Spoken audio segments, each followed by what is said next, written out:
my vision for this bootcamp is basically to build the students to step out from their comfort zone, because I wish that they not just be a mover, be like a technique dancer, but on top of that, I wish that they can be a thinking dancer, so they can start thinking their own creativity. You know, they have their own space to imagine stuff, and from there, what is the challenge that to push them to create something.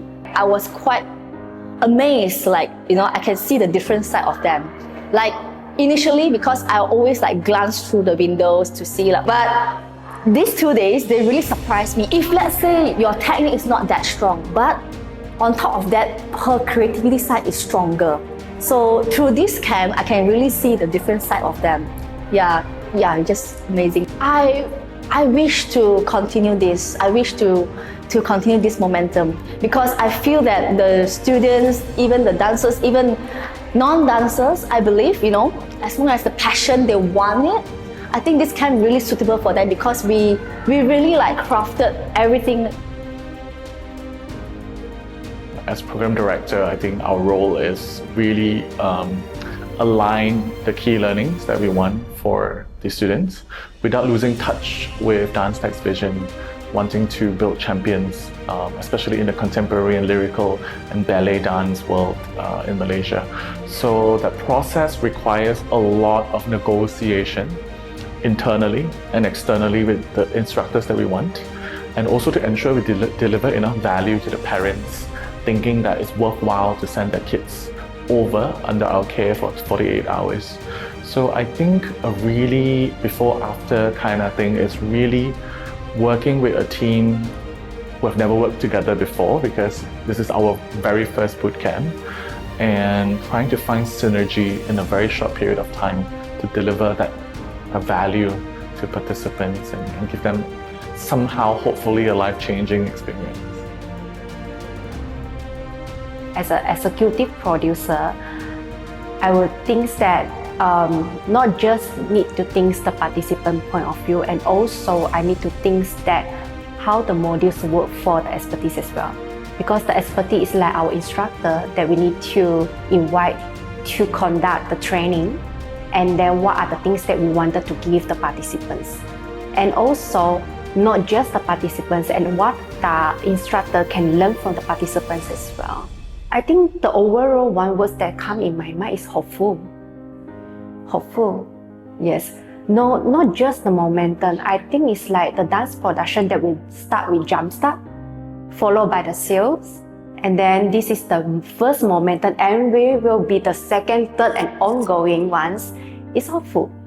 It's not just hopeful for the participants, it's hopeful for the instructor that we are going to invite, the trainer that we are going to invite, and to create the whole module for the dancer to bring them to the next level. So that the next momentum, it will be more intense, that in terms of the training and also the creative thinkings as well. My strategic approach was trying to view it from a parent's perspective and why they would want to send their kids to our program and our boot camp. Also taking into account what the team has crafted for the takeaways for all the students. So that's what I crafted our social media strategy. It's very inspiring. It's very hopeful to see the kids really try their best.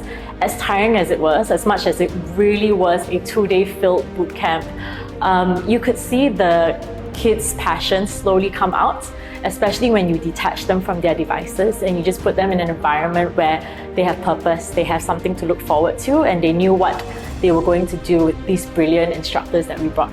I would tell all the kids to keep trying, keep pushing themselves, to keep up that joy in their passion.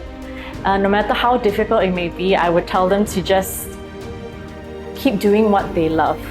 Even if they may not be the best at it now, I would tell them to just keep doing it. It's a new experience because most of the time I'm dealing with kids, like just the participants itself. But this time being able to join the team, it's like learning something new and handling different sides of the workshop. I would say looking at how the kids progress. Like at first they were like really shy, and then being able to see them glow up throughout the entire workshop, it was very rewarding.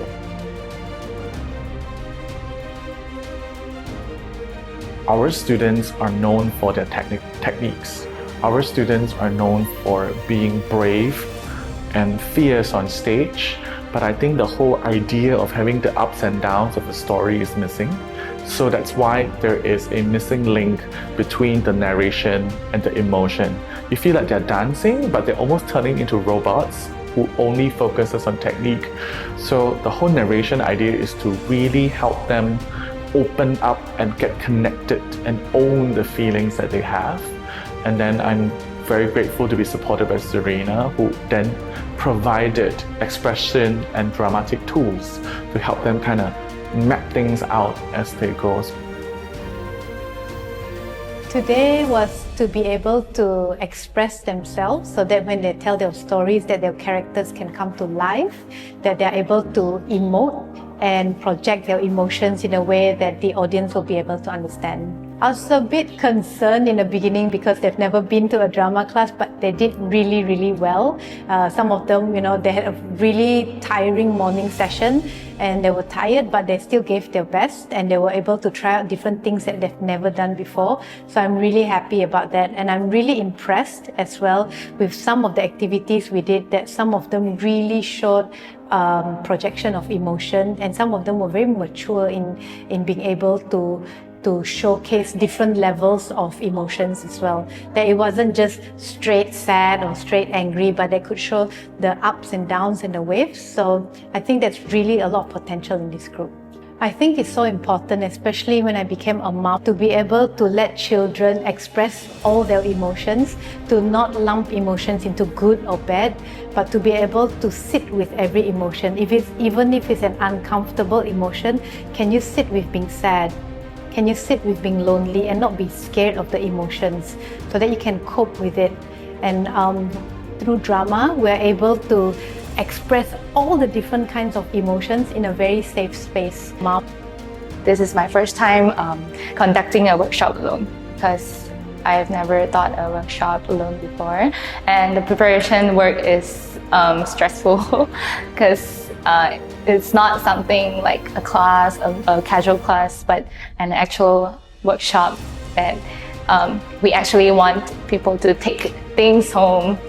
I would say because this would be the first class of the workshop, so mainly is to warm up their bodies and to teach the actual ways of how you stretch before you go into class, and also all the techniques that they should be aware of when they are on stage or off stage. My focus is to build strength, improve their technique, and most importantly, boost their confidence. I hope that they become a stronger dancer and be more passionate, and most importantly, learn how to use their facial expressions and emote their dancing. My choreography session was really fast, and most of the kids are very familiar with contemporary but not jazz. So to them it's very new and challenging, but being able to see them grasp just the idea of it was really good. Some of them can express well, some of them still are trying, maybe they need a bit more time, but being able to get the choreography, even though it's not 100% right, I didn't know they have that side of them. And I was ex-national gymnast, and I'm currently coaching in gymnastics, taekwondo, and cheerleading and various sports. Somehow Miss Melody approached me and she brought up this about boot camp, MOMENTUM Bootcamp, and I was like, hey, I'm very interested in this, boot camp, like dancing, everything. So I have two assistants. So one is Jeremy and one is Geraldine. So you can see that the names are very similar. They are my siblings, one elder brother and my elder sisters. So they were also gymnasts, yes, and also they compete in international competitions as well. All the kids are very energetic, they are very willing to learn, and they are really putting effort into it. So I'm very happy of it. Yeah. I wanted them to really understand how does the skill works and how do they work their body and understand their body more. Yes, because for gymnastics it's a little bit more dangerous skills, so that I really want to avoid all the kids hurting themselves.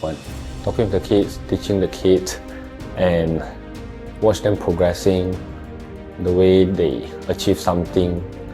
Yeah, try to keep it that way. Try to keep your passion, and doesn't matter how hard is a skill or how hard is a challenge.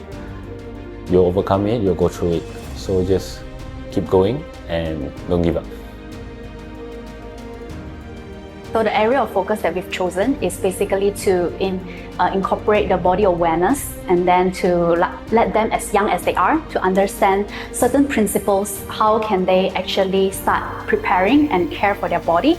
Like for example, we talk about the foot to core system, how it works to ensure the best. So when they are able to understand the body, they can integrate it into dance movements. I think it's just to understand that the dance journey is not entirely like how you are exploring on yourself, but it's just to know there's support around available, and these mediums, we are available to support you, so that to ensuring that your dance journey is a long-lasting one. And then to know that when it's injured, where to seek help from, and also even if not, how can we still sustain your body so that you can maximize the journey. I think it's the hope to whatever situation that happened, that we can come out from there, and it's not gonna be a limitation, but you can see a breakthrough and even be stronger. My focus was to be a bit more human, especially when you're attacking contemporary. Yeah, because technique and everything I see, they are very well trained, very, very disciplined. It's the bringing out the emotional side, being able to connect to the audience as well as yourself. Yeah, like having that duality, so it like entertains everybody, because dance is still a performing art. So you can't just dance to yourself, but you need to like open your heart and let people in. Then that way there will be a conversation. They seem to get it really well. Emotions were poured out, like they were attacking the choreography. I think everyone generally did pretty amazing. I think to me the best dancer is always the most versatile dancer. So we're like a chameleon, we can adapt to anything. Being thrown in a situation where you only have 1 minute to prep for a piece, like you are ready to go. And because your vocabulary, your movement vocabulary is so wide, that you are kind of confident in yourself, and it gives you an advantage in that sense. I like to explore the range of what my body can do. Like especially now, like dance is like a ticking time bomb. So I have to do it now, otherwise it'll be too late. For me, passion is the most important thing. Always keep that fire ignited.